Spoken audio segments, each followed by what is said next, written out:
আসসালামু আলাইকুম।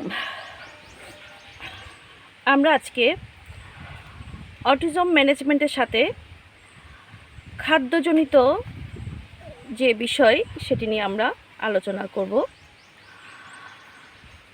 আসুন জেনে নেই। আসলে অটিজম ম্যানেজমেন্টের সবচেয়ে গুরুত্বপূর্ণ দিক হলো শিশুর খাদ্য পুষ্টি ব্যবস্থাপনা।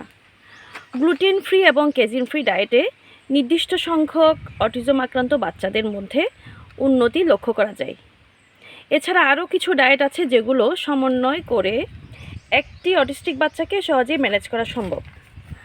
গবেষণায় দেখা যায় এই সমস্যার চিকিৎসার ক্ষেত্রে যথাযথ খাদ্যাভ্যাস একটি প্রয়োজনীয় বিষয়, যদিও খাদ্যজনিত কারণে অটিজম হয় না।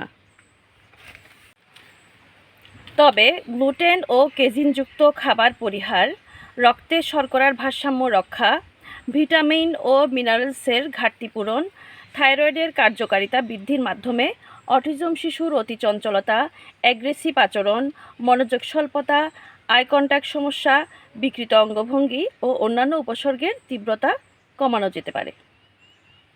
ধন্যবাদ।